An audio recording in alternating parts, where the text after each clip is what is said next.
Welcome to Eavesdropping at the Movies. I'm Jose. I'm Mike. We've just come back from seeing 3 Billboards Outside Ebbing, Missouri. Yeah. And I'm drinking Campo Viejo. Because you are middle class. Because you understood what it meant. Yeah. I'm not sure how I feel about 3 Billboards.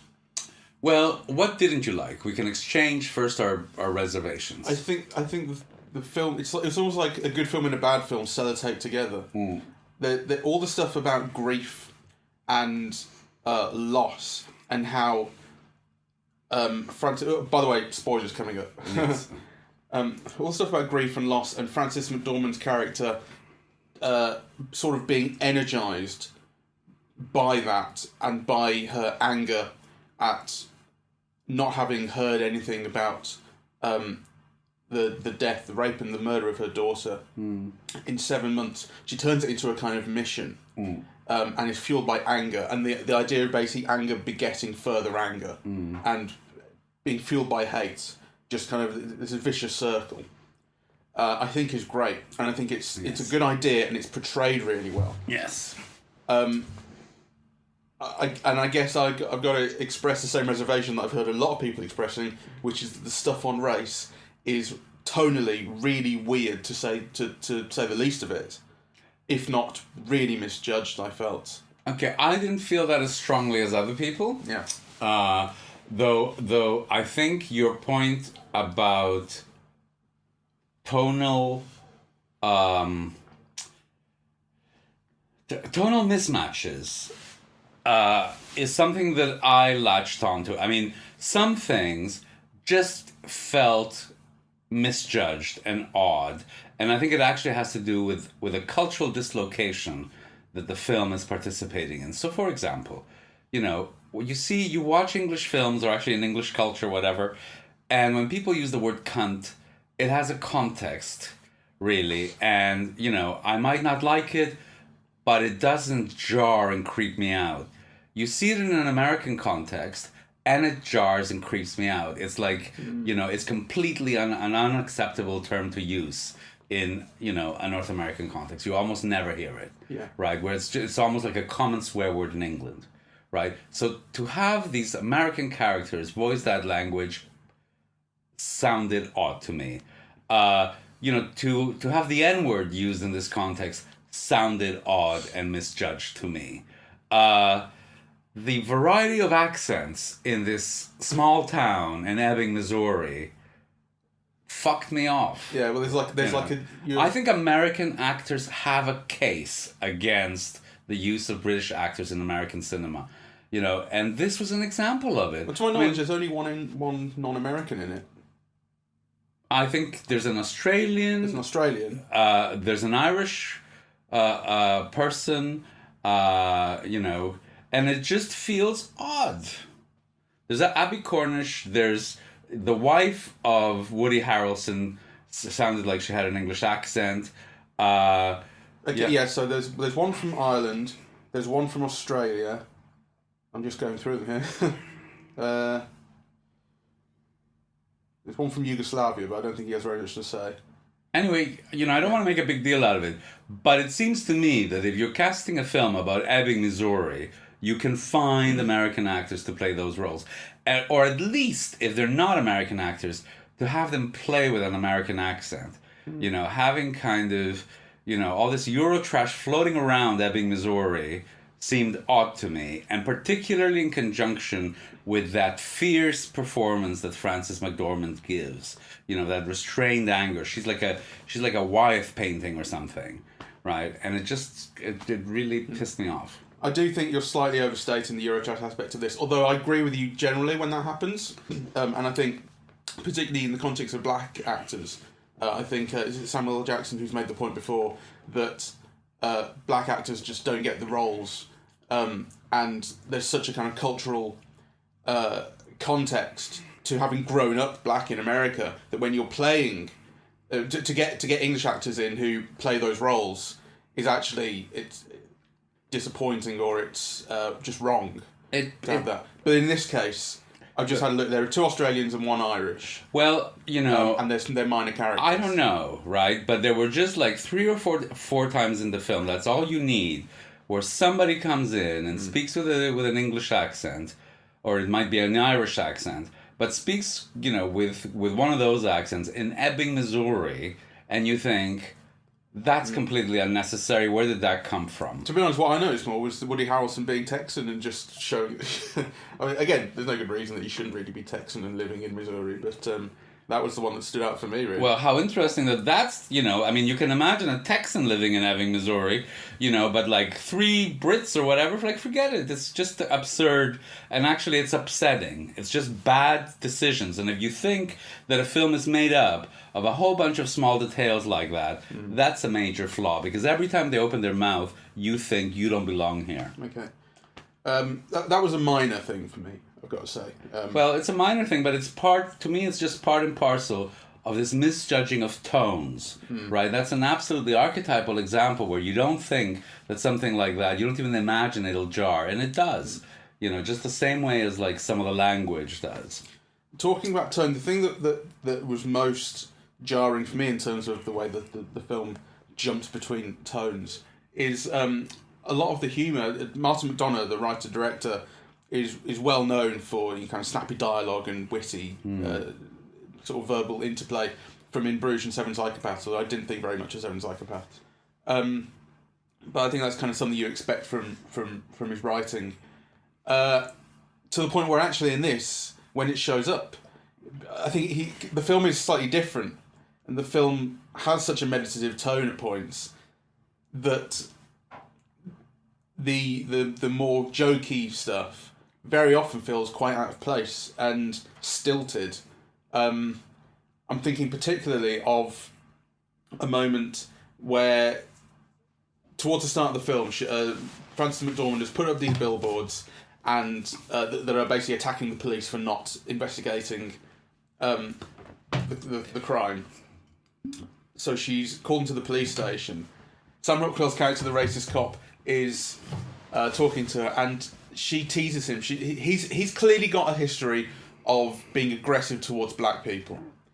In particular, there seems to be one event where, using his badge as a police officer, he tortured a black person. Yes, everybody all over town says it. Everyone all over town says it, and Frances McDormand's character says, "How's the nigger torturing business?"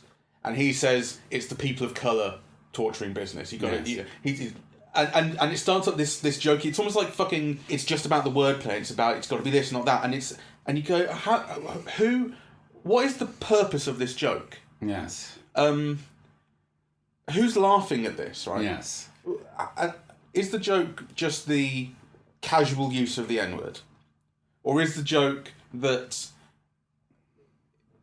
I guess the joke is that he takes the words, the use of the word is important. You have to get the term right because we're so PC now or whatever. But the fact that he's tortured a black person as a cop is not as important. But I'm just really struggling with it because it's just played off for laughs, and it kind of leads nowhere. I don't know what to make of it.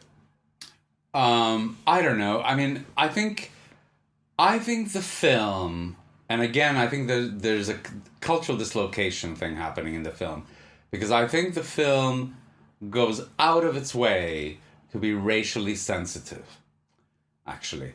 But it does so by the numbers, right? So it has no understanding of what it might be like to live in Ebbing, Missouri, and indeed in any other American city. So the thing is, you have the black co-worker of the Frances McDormand character, and you have this thing where the police chief comes in and, is then the boss of all these races, and, there's a conversation with the guys putting up the billboards and the cops, right?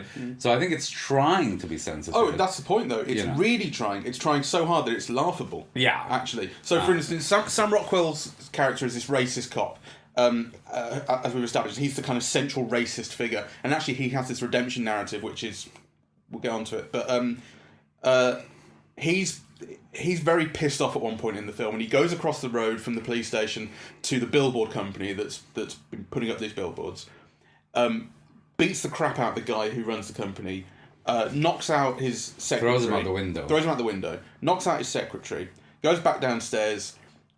Walks over the guy's bloodied body. Back into the police station, all in one take. And standing outside the station, when he returns and watching all this, is the new chief of police who's been sent to replace Woody Harrelson's character, who is black. And then basically his first act upon taking charge of the police station in Ebbing is to fire the guy. And it's like it's like the film is sort of going, wrapped it up.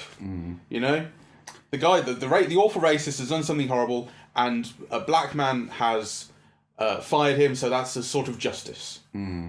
I think it's kind of worse than that in a way, because you know that character is really redeemed by Woody Harrelson's letter. Yes. So I don't know. I mean, I think on the one hand, there are some very brave things here. So, and there is an incredible use of language. I mean, it's the first film I've seen in a long time where just dialogue makes people laugh out loud and really wholeheartedly, right? Like, there are bursts of laughter just at the use of language in the film, which I thought was wonderful. So, you know, but it's very hit and miss, because there are some things like that are just absolutely fantastic. And there are some things that you feel are just really misjudged, you know. So that thing about the tone, I think, is very important. You know, the other thing that kind of left a bad taste in my mouth, I was going to swear again and say, pissed me off. It's like, you know, they have like this whole conversation about, you know, Frances McDormand's ex-husband's new 19-year-old girlfriend. And actually, to me, every other woman in this film who wasn't Frances McDormand or her colleague at the shop looked 19. Yeah. I mean, Woody Harrelson's wife looked 19. She might be 25. Yeah, she looked like his kid. Yeah, exactly. Right? Yeah. So actually, you think, who did the casting for this film? Because there's such wonderful things, like the mother, right? Sam Rockwell's mother is just like a wonderful, visually wonderful, right? You know, so you find all these great character types, and then you cast 19-year-old girls in every, you know, other role. It's just, it makes you question. You know. I can't believe in the reality of the town. You know, the fact that it's a southern town is kind of integral to the story. And this is where I think there's a kind of a cultural dislocation. I don't think kind of, you know, an American from the South would have created this mix of people that people this town. You know, I think the whole racial thing would have been completely different. I think there's a kind of a lack of knowledge and understanding that's evident. Yeah. You know.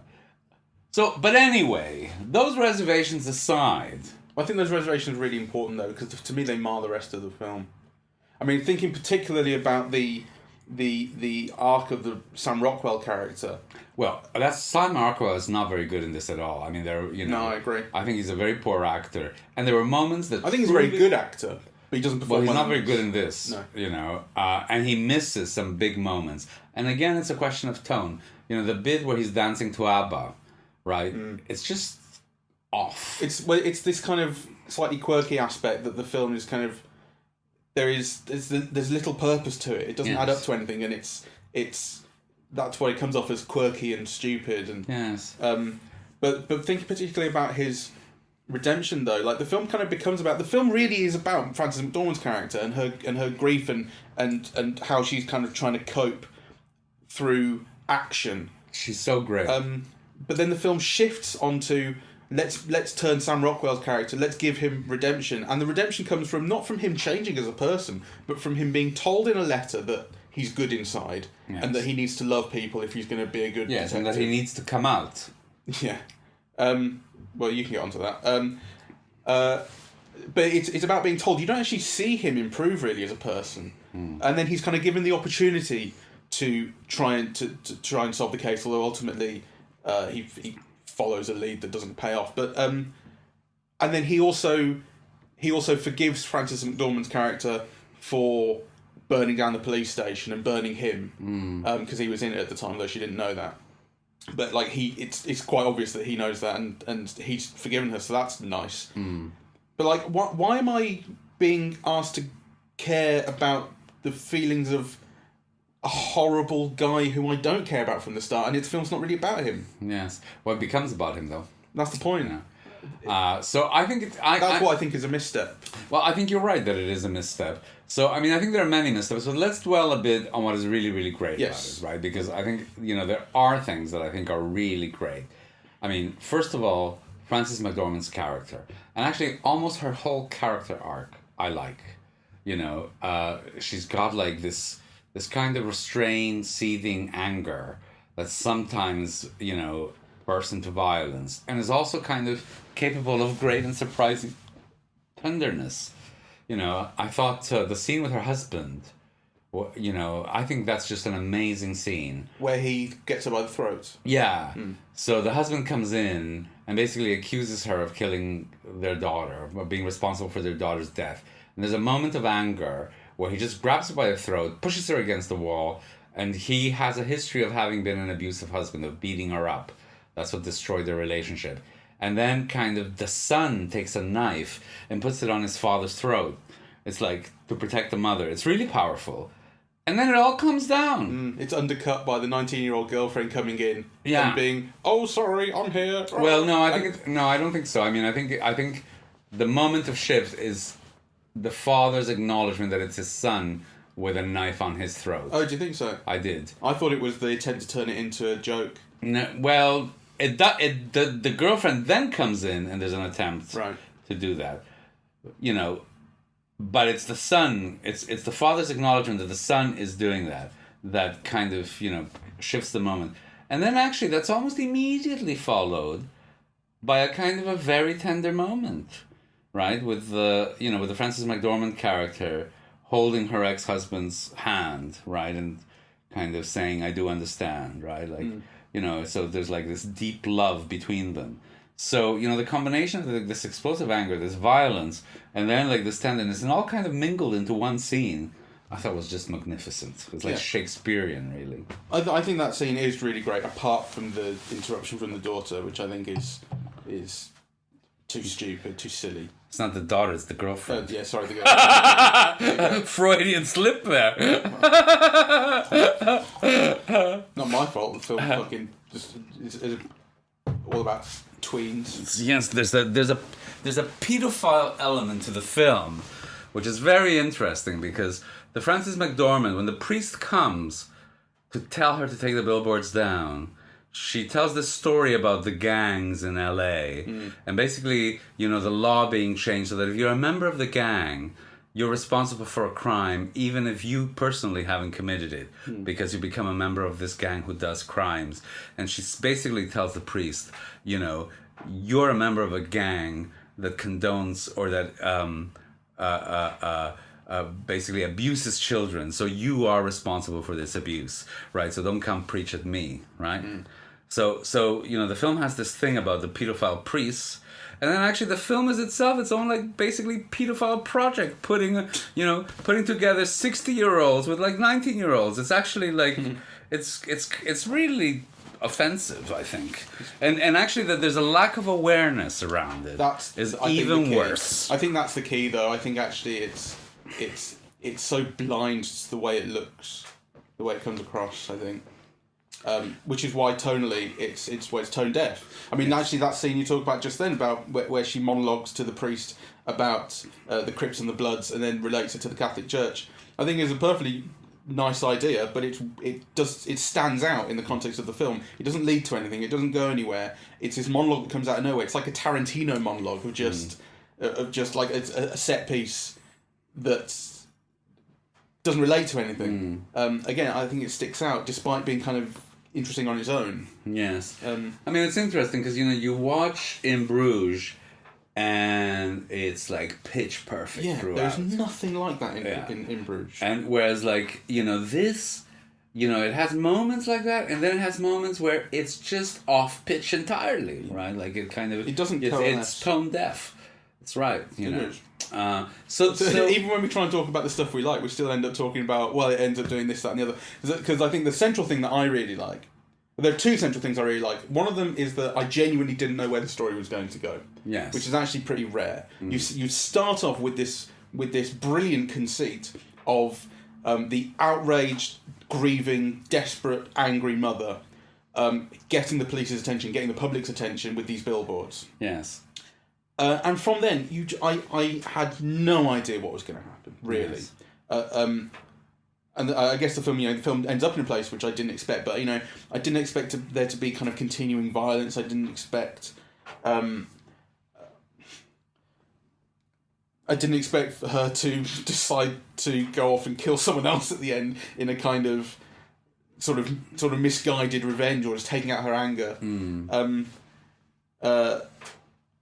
So I think that's great, because I was genuinely surprised the whole way through and engaged. Yes. And the other thing that I like, as I say, is the treatment of the grief, and the treatment of the anger. And there are moments, the kind of interiority of Frances McDormand's character. You feel everything that she feels. Yeah, she's completely great in this, actually. And I think it's actually quite she's original. like a different order of great. It's a truly great performance. I think, for example, that Woody Harrelson also is really good. As soon as he leaves the film deflates. It loses something when it loses him. I disagree with that. I think his character is really good. I think he's very good as well. But so his character kills himself. His character's the chief of police, and he kills himself, and the townsfolk assume that it has something to do with him being attacked by Frances McDormand's character through these billboards. And it's not. It's to do with the fact that he has cancer. He doesn't want to see his wife and children suffer as he suffers through his cancer. And he sends these letters. One of them's to his wife, one of them's to Frances McDormand, one of them's to the racist cop, explaining what he thinks. And as the characters read these letters, he voices them over from beyond the grave, and he injects these nice little bits of humour into them where he says, "Sorry, I'm dead." Yes. Stuff like that, Yeah. And I think actually the film is really alive at that point, and I think his character is interesting because I kind of assumed, I suppose, that he would be as one who is in charge of a band of racist cops. I assumed that he would kind of be like that too, but actually he's quite simple. Well, that's a fault in the film, because how could you be the chief of all of these racist cops and continue to let them be racist? And he says at the one point... I think the character is misjudged. Really. A little bit. He says at the one point, if we got rid of all the racist cops, there'd only be 3 left and they'd all hate faggots. So he's sort of accepted his lot in a way. But you're right, I mean, it is misjudged, and the character actually, if the character is really a good person as he otherwise is, he should do more about that. I take what you say about the letters. The letters inject this humor and so on, right? And of course he gives them voice. Excuse me. But I do think that as soon as he leaves, the film deflates. It misses him, right? And maybe that's why you appreciate the letters when he reappears. But the thing is that I think Woody Harrelson is wonderful, but he gives almost like a kind of a star performance, right? It's a Woody Harrelson performance, and you appreciate him and you like him and so on. I just wanted to kind of contrast it to Frances McDormand, who, it's like you feel the grief and the anger and the guilt, really, and the orneriness in almost every pore. She's often like quite still, really, and I just think it's a truly great performance, right? So I think she does something extraordinary. Woody Harrelson is very good, and he shines. He's a star, really. And as soon as he leaves the film loses a bit of glow and shine and energy, right? But McDormand is prodigious, really. I know what you mean, but I don't think it's a problem that it loses him, because I think if the film then continued to focus more on Frances McDormand than it does, I think it would. That's where I think the real core of the film is. The fact that it kind of tries to play her and Sam Rockwell stories pretty much equally is a mistake. It's a mistake but I think it's tied to Woody Harrelson, because the thing is that you have Frances McDormand and she's got this anger and grief and closed offness to the world and rage, really. And then you have Woody Harrelson, who's like really warm and kind of, and I think kind of there's a chemistry there. And as soon as he leaves, the film becomes silly. I mean, it just becomes stupid. Yeah. Right. Yeah. You're right. So, I think it does miss him. This thing about like throwing people off a window and whatever, like, there are jokes that don't work. There are extreme situations that kind of don't pay off. Really. Well, ultimately, the problem with the thing about throwing out the window is that Sam Rockwell should go to jail for that. Exactly. And why hasn't he? He's fired, but that's it. He should go to prison. Absolutely. Especially as the cop coming in and punishing him and firing him doesn't know anything about him. It's like he's so dispassionate about it. He should be happy to put him in prison for it. I was a bit upset also about, the actor playing the cop that comes in to replace him, whose name I can't remember. But he's a great actor from The Wire and also from that television series Treme. He appears in Treme as well, and I think actually that the film doesn't make good use of him. Kind of an actor who was in The Wire and Treme. Clark Peters. Yeah, wouldn't kind of put up with that shit in that police station. He should have come in like, Sidney Poitier in the heat of the night or something, kind of, there should, or worse, like, like Shaft, really. Instead, it's just like this placid kind of... It's a problem that the film takes such an interest in race when it doesn't need to, and the fact that when it does, it thinks it's being kind of right on, and it thinks it's being ambiguous maybe, like in a kind of make your own mind up type of way. But basically, the black characters in this film have no character. They have no dimensionality at all, or kind of inner lives or anything like that. You don't feel that they are so symbolic. No. Mind you, the inner life that... who's the director's name? Martin McDonagh. That McDonagh gives even some of the white characters is just stupid and unbelievable. Like, do you believe in the character that Sam Rockwell plays? Do you think he's human? Do you think people like that exist? I don't. His character's being defined by just one thing. And all the black characters are defined by being black. And Sam Rockwell's character is defined by being a racist hick. Yes. And so there's no dimensionality to either of them. Woody Harrelson and Frances McDormand's characters are rounded and interesting. Also, I think there's something kind of slightly homophobic about it, really, because, the Sam Rockwell character is really coded as being a repressed homosexual, right? And the film basically says so, right? So he listens to ABBA. He listens to ABBA. There's the letter from the Woody Harrelson character saying, pretty much so. Well, in what way? I remember him saying that he needs to learn to love, even though he's... Oh, that's right. He says, you're going to call me gay for saying this, but you need to learn to love if you're going to become a good detective. But also, the letter says, who cares if people call you gay? Yes. Kind of, the people who do, arrest them for being homophobic. Right? Yes. So I think there is this actually... and Woody Harrelson's letter says, come out, like everybody knows you're living with your mother and like, kind of you don't have any girlfriends and you're 40 years old. Like, I think that's implied. Yeah, no, you're quite right. So anyway, I don't know. I think the film is trying to kind of equate anger with racism and homophobia, but by sort of... It's kind of weird because in some ways I agree that like when people are racist and homophobic, they are victims in some ways, and actually they would be healthier people if they weren't. Yes. But at the same time, you can't tolerate it. Yes. And kind of, kind of explain it away or dismiss it as being... You're so wise, Yoda.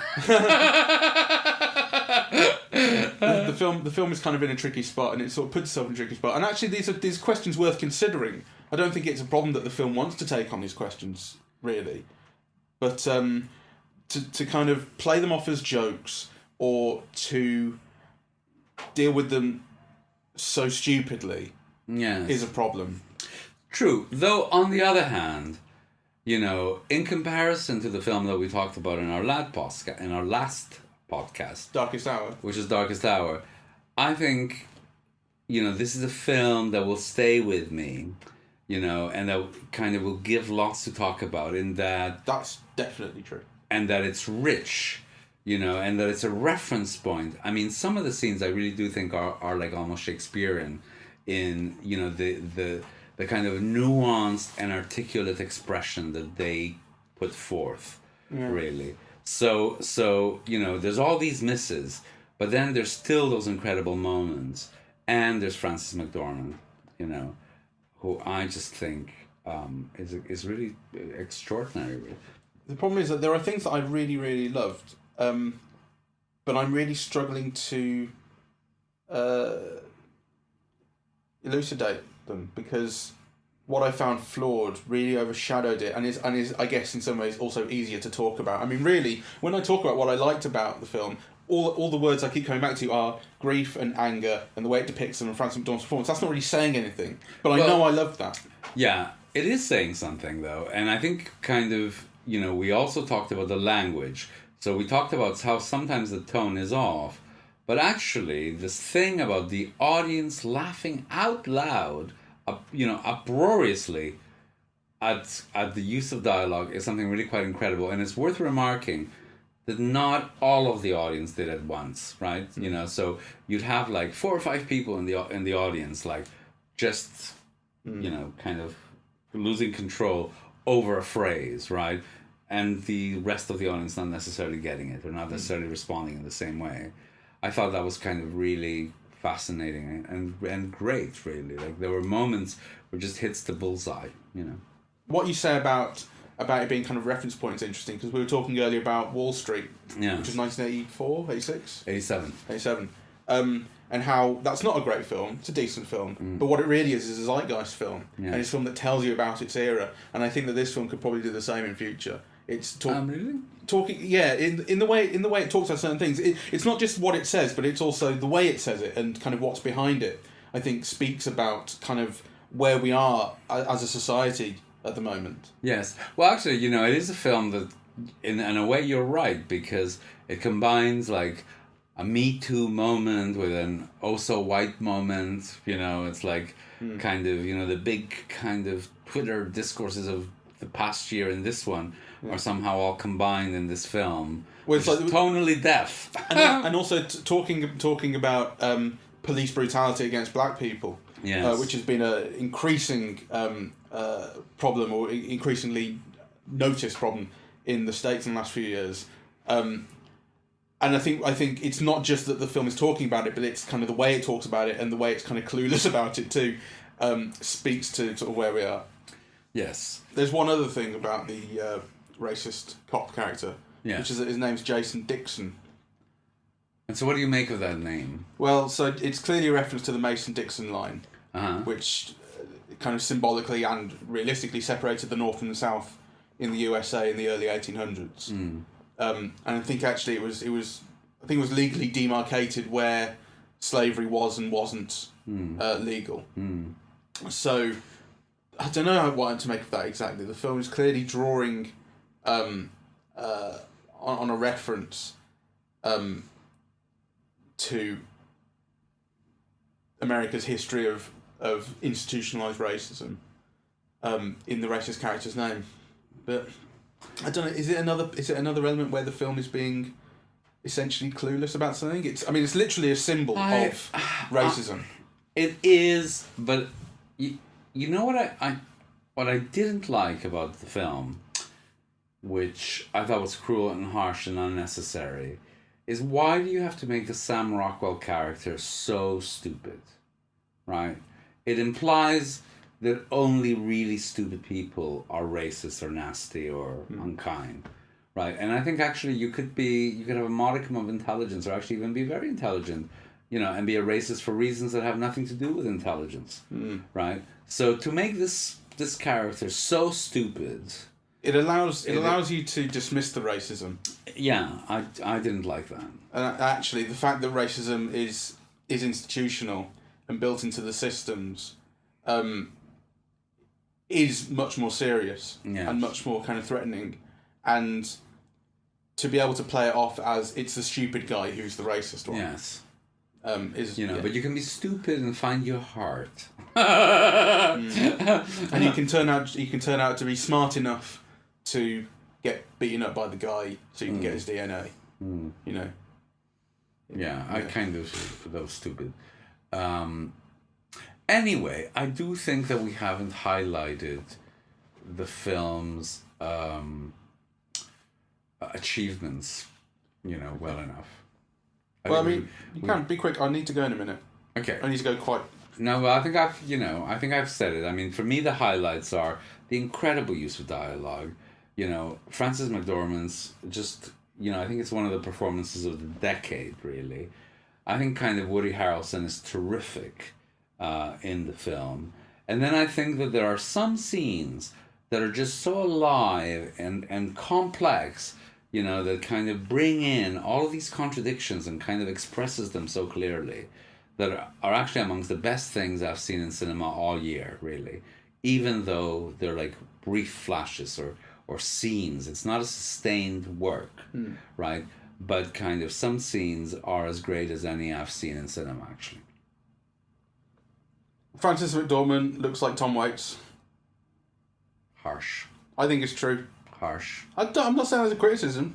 You are. Well, no, I'm not. I'm just saying they look the same. How else can one understand it? Tom Waits. You're the one who thinks Tom Waits is butt fugly. I love Tom Waits, but you're the one saying it's an insult. I didn't say it as an insult. It's not because of his looks. I didn't say it as an insult. I just said she looks like Tom Waits. I think she does. Well, I don't. Well, you look at a picture of them side by side, you will not be able to tell the difference. Yeah. Until they start speaking. Cut this out. No. This is the most important bit. Mm-hmm. I think, actually, the things that bothered me most, in a way, like you said, when I was saying, there's all these actors who are not American. You say, it's only 3 or 4. But actually, I think, to me, that's the key to the criticism of the film.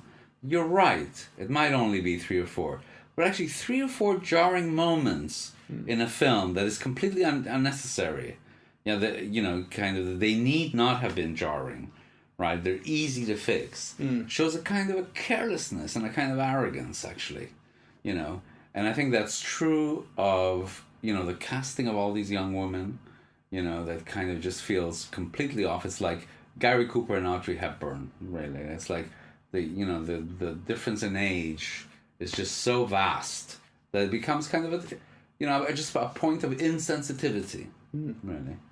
So Frances McDormand is the lead actress. She's the heart of the film. And then you're casting 19-year-olds in practically every other female part in the film. It's absurd. Yeah. It's a weird movie. It's off-kilter, but it probably rewards further viewing. Yes. There's a lot of food for thought. And also, I think it's worth saying that it's off-kilter, but it has truly great moments. Yeah.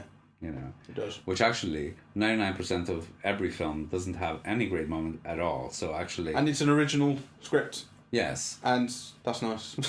With a surprising... And as you said, it surprises, it takes you in directions that you don't think it will take you, and that includes the end.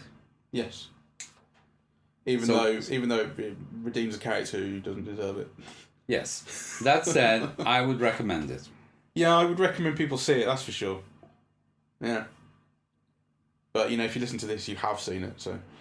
No, that's not true. I think it's probably true. No, it's not. Well, if you listen to this and not seen it, then we've ruined it, so... That's true. Yes, so actually you should see it before listening. Yes. Eavesdropping at the movies, we spoil every picture. Yeah. All right, so let's end it here. I guess we should say, we're on Twitter, at Eavesdrop Movies. We're on Facebook, Eavesdropping at the Movies. There's a website, eavesdroppingatthemovies.com. We're everywhere and nobody listens. You don't have to sound so bitter about that. I don't think it's not bitter at all. It's kind of a point of... It's what makes us truly independent. Yes. No one pays us and no one listens. That's right. And we keep yammering on anyway.